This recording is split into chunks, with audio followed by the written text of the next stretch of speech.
A relação entre os seres humanos e os cavalos é muito antiga e o hipismo já era praticado desde os Jogos Olímpicos antigos. Hoje, o hipismo esportivo reúne várias provas, como o adestramento e os saltos, que encantam espectadores em todo o mundo. É sobre o hipismo que nós vamos conversar no Viva Voz de hoje, que já está no ar pela rádio e também pela TV Univale. Hoje comigo o acadêmico de jornalismo Lucas Gabriel. Oi, Lucas. Boa tarde, Lisa. Boa tarde a você de casa curtindo o Viva Voz aqui pela rádio e TV Univale. Seja muito bem-vindo, lembrando que você pode e deve participar conosco mandando um e-mail para vivavozunivale@hotmail.com. Tem também o Facebook, facebook.com/vivavozunivale e no Twitter o @vivavozunivale. Fique à vontade. Nosso convidado de hoje é o presidente da Federação Catarinense de Hipismo, Carlos Werner Heinzelmann. Obrigada pela presença, bem-vindo. Boa tarde, Elisa. Boa tarde, Lucas. Boa tarde a todos os ouvintes. É uma satisfação muito grande estar aqui para poder compartilhar um pouquinho desse esporte muito bacana que é o hipismo. A gente quer entender um pouquinho de tudo, né? Porque acredito que a maioria das pessoas não tem tanta intimidade com o hipismo, mesmo com toda a cultura rural, mesmo com esse contato que a gente tem com os cavalos, né? Até no nosso imaginário brasileiro. Eu ainda penso que o hipismo parece ser uma atividade um pouco desconhecida ainda para a maioria dos brasileiros. Você pode explicar o que é, afinal, o hipismo? Como é que funciona esse esporte? O hipismo, basicamente, ele é um esporte praticado a cavalo, né? Mas ao longo da entrevista nós vamos ver que nem todo esporte praticado a cavalo faz parte do hipismo e faz parte da Federação Catarinense de Hipismo. Mas, basicamente, até para explicar um pouquinho, para ver como são as coisas, como é a relação do cavalo com o ser humano, né? Não é de se estranhar que o primeiro animal que foi domesticado foi o cão, né? Isso há 15 mil anos atrás. O cavalo, por ser muito arredio, né, ele foi domesticado muito tempo depois. Ele foi domesticado há cerca de 3.500 anos. E ele inicialmente era montado a pelo, né? Então, o corajoso subia no cavalo, se segurava como podia e cavalgava, né? A questão de 1.600 anos, ou seja, lá pelo ano 400, que foi criado o primeiro estribo, foi o objeto onde você coloca os pés para ter mais equilíbrio em cima da sela, né? A rédea já havia sido inventada antes, né? Das mais diferentes formas. Primeiro era apenas uma corda enrolada no pescoço do cavalo e assim por diante. Mesmo assim, o estribo sendo inventado lá pelo ano 400, até o ano 1000 poucos cavaleiros usavam. Então, é uma coisa que foi evoluindo muito lentamente, né? E daí, para ser um esporte, é de se imaginar que os antigos, quando iam caçar, etc., cada um queria mostrar as habilidades do seu cavalo. O meu pula esse arbusto aqui, o meu consegue saltar esse rio, essa vala aqui. E aí a coisa foi evoluindo até onde se tem os esportes mais comuns de hipismo hoje, né? E dentro do hipismo, hoje em dia, quais são os tipos de provas que são realizadas? Olha, são várias, né? Dentre as que são englobadas pela Confederação Brasileira de Hipismo, eu poderia citar volteio, que são aqueles malabarismos em cima do cavalo que fica girando, né? Nós temos o adestramento, onde o cavalo, dentro de uma pista, tem que executar uma série de movimentos, né? Ele é avaliado pela precisão com que esses movimentos são feitos. Às vezes ele abaixa meio que de joelho, é isso? Não necessariamente. Ele tem que executar uma série de passos, às vezes ele anda de lado, bastante sofisticada a coisa. Assim, quando você vê, você fica admirado pela beleza, mas não dá nem para imaginar a técnica e a sofisticação que existe no treinamento, porque, a princípio, não se deve ver absolutamente nada que o cavaleiro faça ou a amazona faça em cima do cavalo. Então, tudo é feito tão sutilmente, de modo que parece que o cavalo está fazendo tudo por conta própria, mas não é. Né? Nós temos enduro, que é uma prova no campo, né? Uma série de obstáculos naturais e artificiais que o cavalo tem que percorrer. É muito interessante, inclusive, citar que o enduro, ele aparentemente é um esporte muito duro para o cavalo, e de fato é, mas a cada fase o cavalo é examinado por uma junta veterinária na prova, né, que analisa se o cavalo tem condições veterinárias para prosseguir. Se ele não tiver, ele imediatamente é eliminado. Mesmo assim, infelizmente, uma vez ou outra acaba acontecendo algum acidente, o cavalo infelizmente morre numa prova, mas são raros os casos, né? Até porque pela exigência desse esporte, né? Existe o CCE, que é o concurso completo de equitação, onde o mesmo cavaleiro e o mesmo cavalo tem que fazer provas de salto, provas de adestramento e provas de cross-country, né? Então é uma coisa realmente bastante puxada. E eu citaria, para encerrar, a mais popular de todas, que é o salto, né? Que basicamente é a modalidade de hipismo clássico que é praticada em Santa Catarina. Ok. Em termos gerais, como é que funciona a avaliação, né? Como é que são essas provas e como acontece o julgamento para saber quem vence uma competição desse tipo, com tantas sutilezas, como você mesmo estava dizendo, né? Bom, eu vou me aprofundar mais na parte de salto, né? Numa prova de salto, você tem 2 tipos de avaliação. Dependendo da idade do cavaleiro, ele participa, ou da amazona, né? Ele participa de uma modalidade onde a avaliação é feita por um tempo ideal, né? Então, não adianta ele percorrer o percurso muito rápido e também não adianta ele ser muito lento. Ele tem que se aproximar a um tempo ideal, que é feito por uma medição do comprimento da pista, e nós temos tempos padrão para a execução, para o percurso, né? Então, uma pista de 350 metros, tendo que ser executada a uma velocidade de 350 metros por minuto, ela tem que ser executada exatamente em 1 minuto, né? Se você fez em 1 minuto e 1 segundo, você já está um pontinho fora ali da questão.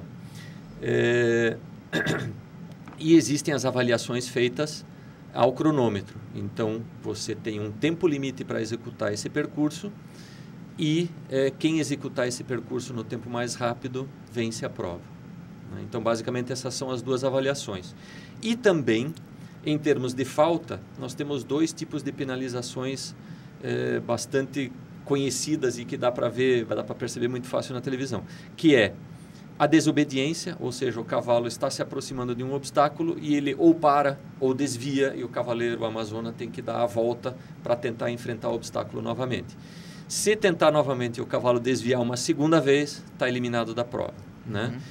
E a mais conhecida de todas, que é o derrube de obstáculos, né? Onde a cada derrube você perde 4 pontos, né? Então, o ideal é não derrubar nenhum, mas numa prova onde não existe percurso com 0 faltas, vence quem derrubar menos obstáculos também. Perfeito.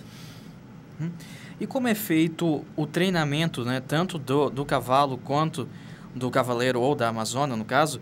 Até que você falou anteriormente que cavalos, a princípio, não eram tão fáceis de domar, assim. Como é que é feita essa interação entre homem e animal? Bom, o processo de doma, ele é um processo que começa muito novo. Cavalos de 4, 5 anos de idade, eles já são ambientados nas pistas e já tem uma aproximação aos obstáculos, né? Então, porque, até, deixa eu abrir um parênteses aqui, o obstáculo ele é muito bonito. Quando você olha ele numa prova, ele é todo colorido, todo pintado. Ele tem um único objetivo, de ser assim colorido e pintado. Ou seja, assustar o cavalo.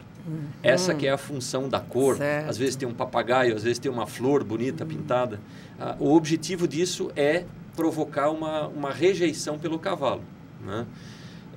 Então, o cavalo ele é ambientado nesse tipo de visão, justamente para ele não ter medo disso. E, obviamente, ele vai sendo treinado aos poucos, primeiro com as varas no chão, né? Onde ele tem que apenas passar andando por cima, e os obstáculos vão sendo aumentados até ele estar em idade de competição. A partir daí, ele entra nas competições e vai subindo de altura de acordo com a idade dele também. Bacana. Carlos, conta um pouquinho do seu envolvimento, até porque você já falou antes de começar o programa que a sua filha também já fez hipismo, praticou. Ela praticou Como é que hipismo, você se envolveu? Ela praticou hipismo de 2008 até 2012. Ela deixou o hipismo porque ela estuda numa escola de período integral e entrou no ensino médio, aí infelizmente não tinha mais tempo de treinar. Então, o nosso envolvimento foi muito forte nesse período, né? E ela teve a felicidade de ter títulos nacionais, inclusive, nesse curto período de tempo. Qual o nome dela? É a Luisa Heinzelmann, né? Uhum. Ela conseguiu, nesse curto período, desenvolver uma técnica muito boa. Ela chegou a fazer 2 clínicas com o Nelson Pessoa, que é o guru do hipismo no mundo, né? Um brasileiro que mora na Bélgica hoje. Então, por conta disso, nós nos envolvemos e tivemos a oportunidade de participar da federação. E estamos aqui agora no nosso último ano, né? Dos 4 que temos de gestão. Uhum. Agora, para que as pessoas consigam entender e possam se aproximar, o que é necessário para praticar o hipismo? Bom, a maioria das hípicas, nós temos inclusive 7 entidades que são filiadas à Federação Catarinense, né? A maioria das hípicas possuem as suas escolas de hipismo. Então, se eu lhe disser que, a princípio, a única coisa que você precisa ter é vontade de ir para uma aula e praticar o hipismo, né, no seu início, é o que basta, porque as escolas fornecem cavalos e equipamentos, via de regra, né? Então, se você tiver vontade, compareça a uma escola e veja como é o hipismo. É claro que, em se tratando de um esporte, você pode praticar ele como um hobby, né? Ou então você pode levar ele a sério, assim como o kart, assim como o automobilismo, vela. Você tem aquele que fica numa categoria mais básica e você tem aquele que investe pesado para que tenha títulos tanto estaduais, nacionais, internacionais. Né? Tem alguma idade adequada assim, para iniciar nesse esporte? Eu imagino que seja um esporte um pouco mais pesado, né, do que outros, até por envolver também contato com um animal. As crianças começam a praticar hipismo a partir dos 6 anos. Até eu vou abrir um parênteses aqui para explicar um pouquinho como é que funciona a questão das categorias que existem dentro do hipismo, que a uma primeira vista parece uma coisa muito complicada, mas na verdade não é. Nós temos as categorias, que são chamadas categorias de alta performance, que começam no 1 metro com a categoria mini-mirim, vão para 1,10 m na categoria pré-mirim, 1,20 m categoria mirim, 1,30 m pré-júnior, 1,40 m júnior e 1,45 m young riders, e a partir daí... é por estatura, então? Por altura de obstáculo. De obstáculo. De obstáculo. E idade? Aí é que está. Essas categorias de alta performance, via de regra, o atleta fica numa faixa muito curta de idade, em torno de 2 anos. Né? Na mini-mirim pode ficar até 3 anos. Mas é uma faixa muito curta, por isso que é chamado de alta performance. Passou dos 2 anos, se você quiser continuar nesse tipo de categoria, você tem que mudar de altura. Existe a categoria dos jovens cavaleiros, que é uma categoria onde você pode saltar qualquer altura de 12 a 21 anos. Então, dentro dessa faixa de idade, se você quiser ficar saltando 1 metro, você fica. Se você quiser ficar saltando 1,10 m, você fica, né? Até 21 anos. Categoria amador é acima de 21 anos. Você também pode estar saltando 1 metro, mas você é amador, você tem mais de 21 anos, você salta como amador. E tem as categorias Master, também tem a mesma nomenclatura em termos de altura, que aliás no hipismo até são chamadas de séries, mas para quem tem mais de 40 anos. Né? E tem a categoria Sênior, que são os profissionais de hipismo ou as pessoas que saltam alturas mais fortes, né, como você chama, as alturas mais altas. Tá certo. Agora, Carlos, fala pra gente dessa relação dos praticantes, do cavaleiro e o cavalo, né? Como essa aproximação acontece e como é o cotidiano dessa relação, né? O cotidiano, eu vou dizer que para quem é praticante de hipismo, a maioria das pessoas não vê a hora de terminar a aula ou então termina o horário de trabalho para poder ir para a hípica montar seu cavalo. Às vezes não é possível montar, seja por chuva ou o cavalo está um pouquinho machucado, alguma coisa assim. Mas as pessoas vão lá para ver se o cavalo está em ordem, dar uma escovada no cavalo. É uma coisa muito, mas muito bacana. É uma relação realmente muito forte. Tanto que no hipismo, quando você tem um cavaleiro ou amazônia e um cavalo, é chamado de conjunto.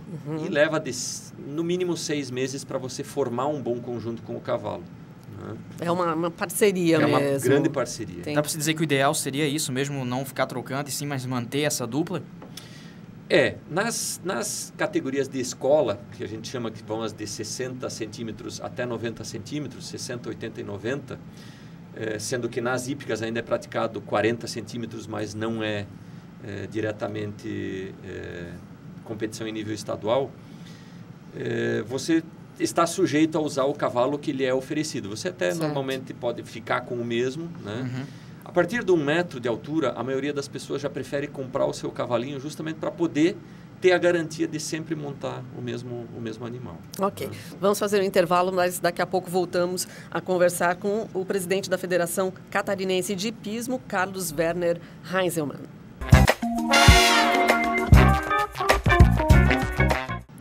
Muito bem, já estamos de volta. Esse é o Viva Voz aqui pela rádio e pela TV Univale. E hoje estamos falando sobre hipismo com Carlos Werner. Ele que é presidente aqui da Federação Catarinense de Hipismo. E voltando ao assunto, vamos falar então da federação mesmo. Como se deu a criação da Federação Catarinense? Desde quanto tempo ela já existe e até mesmo o que ela está exercendo atualmente aqui no estado? Bom, a Federação Catarinense de Hipismo ela foi fundada em agosto de 1983, portanto, muito antes até de nós aqui sequer conhecermos hipismo, né? Ela foi fundada em Florianópolis, teve a atuação da Polícia Militar, da Sociedade Hípica Catarinense e de algumas outras agremiações nessa formação, né? A federação propriamente dita, ela tem uma função de regulamentar e organizar as provas de hipismo aqui em Santa Catarina. Organizar não no sentido de que é ela que monta os obstáculos, é ela que tem os recursos para fazer isso, quem tem isso são as entidades, né? Normalmente são agremiações e clubes que têm a sua pista, têm o seu conjunto de obstáculos, né? E a federação, ela busca, em muitas situações, recursos para que essas entidades tenham até recursos financeiros ou na necessidade de bancar os custos de um júri específico para uma determinada prova, a federação atua buscando esses recursos. E é a representante do estado de Santa Catarina perante a Confederação Brasileira de Hipismo, né? Bacana.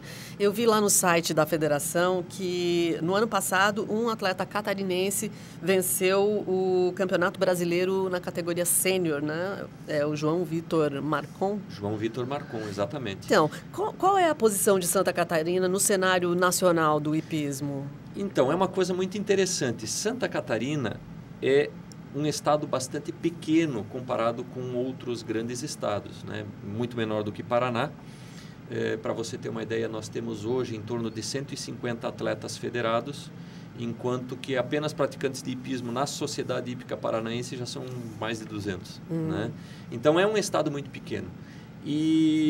Só que é um estado onde as pessoas têm realmente uma grande dedicação ao esporte. Tanto que nos últimos, vamos dizer, 4, 5 anos, é difícil não ter um campeão brasileiro de alguma modalidade, em alguma situação que não seja catarinense. Né? Então, é uma coisa muito interessante. E falando a respeito do João Vitor Marcon, é muito interessante que Santa Catarina não só foi campeã brasileira individual na categoria sênior com o João Vitor Marcon, saltando provas de 1,40 m, mas a equipe catarinense também foi vencedora. Né? A equipe composta por Nicolas Dateu Kremer, João Vitor Marcon, Mariana Cassetari e Wellington Machado Feliciano. Todos foram campeões também por equipe. Muito bem. Eu vou aproveitar que estamos falando de competição, então, e já aproveitando outro gancho, é o fato das Olimpíadas no Rio ano que vem, né, 2016. Qual é a tua expectativa para o hipismo nas Olimpíadas? Como é que o Brasil vai vir, né, nessa competição? Não só o Brasil, o esporte no geral dos outros países também. Olha, como todo bom brasileiro, a expectativa é muito grande em relação aos nossos atletas, né? É claro que hipismo é um esporte muito antigo praticado na Europa. Eles realmente ainda estão muito à nossa frente em relação à preparação de animais, a própria linhagem dos cavalos europeus é muito, muito forte, é muito significativa e isso obviamente influi no resultado, né? Mas a nossa expectativa é muito grande. O time que está sendo formado já está sendo trabalhado há um bom tempo e a nossa expectativa é que a gente consiga um bom resultado. Carlos, como é que você vê o esporte? O que se pode dizer? Ele é ainda um esporte caro? É algo meio elitizado? Porque eu acho que é o que, em geral, as pessoas acabam tendo essa imagem, né? Veja, realmente existe um estigma em relação ao hipismo, que hipismo é esporte da elite, né? Eu até acredito que não. É claro que, como eu expliquei antes, se você quiser se dedicar ao kart e fazer competição top, você vai ter que trocar de chassis todo ano, você vai ter que trocar de motor todo ano. É uma coisa que acaba sendo cara. E o hipismo não é muito diferente. Você pode comprar um cavalo para praticar a escola por um valor razoavelmente acessível, sei lá, a partir de R$5.000, R$12.000. E se você quiser ter um cavalo olímpico, aí nós estamos falando de cavalo de 5 milhões de euros, 10 milhões de euros, e tem cavalo que não tem preço. Sério? Simplesmente não tem preço. Então, vamos dizer assim, tem para todos os gostos e todos os bolsos, vamos dizer assim, né? Mas o principal do esporte, que é essa interação do ser humano com o animal, esse não importa o valor que você paga pelo cavalo, né? E isso que eu acho que é a coisa mais importante nesse esporte. E aproveitando já falando dos cavalos, tem algum animal, alguma raça de cavalo que seja mais adequada para praticar hipismo, ou todas é possível praticar? Não, veja, existem cavalos cuja mecânica é mais adequada, né? Estamos falando de estrutura óssea do cavalo, ela é mais adequada para isso, né? Aqui no Brasil, além dos cavalos importados, que vêm normalmente da Europa, né? Holsteiner, sela francesa, sela holandesa. Aqui no Brasil está sendo desenvolvida uma raça chamada brasileiro de hipismo. Nós temos grandes criadores que desenvolvem essa raça a partir de matrizes importadas que são avaliadas para ver se elas satisfazem todos os quesitos da raça brasileira de hipismo. Elas são, digamos assim, o garanhão ou a égua são homologados, e a partir daí eles podem gerar animais brasileiros de hipismo que também passam por uma homologação para ver se eles podem gerar novos filhos e assim por diante. Olha que bacana. É claro que a gente está sempre antenado aí nas questões que envolvem o contato do ser humano com os animais e todo tipo de crueldade que possa haver, né? Claro. Na sua visão, é possível que no tratamento, no treinamento desses cavalos, possa existir algum tipo de ação que seja agressiva ao animal? Eu posso lhe dizer que existem realmente pessoas que não têm muita moral, vamos dizer assim, para que façam um treinamento em ordem, né? Isso acaba fatalmente afetando a performance do cavaleiro. Muitas vezes aquilo que é feito com o animal acaba tendo efeito exatamente ao contrário, né? Então, se você tem um animal que derruba muitos obstáculos e você, de alguma forma, você faz alguma ação com o animal para que ele pare de derrubar os obstáculos, talvez ele pare no próximo obstáculo. Então, vai ficar com mais medo coisa, ainda. exatamente, é uma coisa muito delicada, é praticamente uma psicologia que você tem que ter com o animal. O cavalo é um animal bastante inteligente, né? Ele não consegue falar aquilo que ele está sentindo, ele não consegue expressar aquilo que ele está sentindo. Você muitas vezes tem que entender o porquê que ele não está saltando aquele obstáculo, ou porquê que depois de você fazer uma curva para a direita ele não consegue ver um obstáculo duplo, por exemplo, né? Então é uma coisa muito sutil, é muito complicado. Não posso deixar de falar a respeito de incentivo mesmo, porque a gente sabe que esporte no Brasil, em alguns momentos, é algo um pouco complicado, né? Porque precisa de apoio e às vezes não tem o necessário. Como está essa questão no caso do hipismo aqui no Brasil? Olha, nós temos visto atletas conseguirem apoio, inclusive, do governo do estado aqui de Santa Catarina, e alguns atletas, principalmente os que já atingiram as séries mais altas, grandes empresas farmacêuticas, empresas que fabricam produtos para cavalos, estão patrocinando esses cavaleiros, né?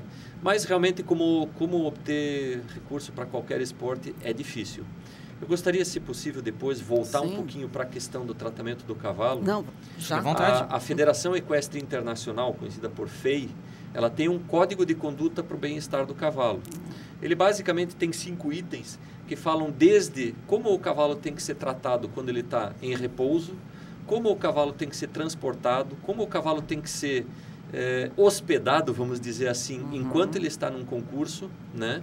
E depois de terminar a vida útil dele para os concursos também, de que forma ele tem que ser tratado, inclusive no caso dele ter que, por algum motivo, dele ter que ser sacrificado, ou seja, é necessário respeitar o cavalo como um atleta que ele é.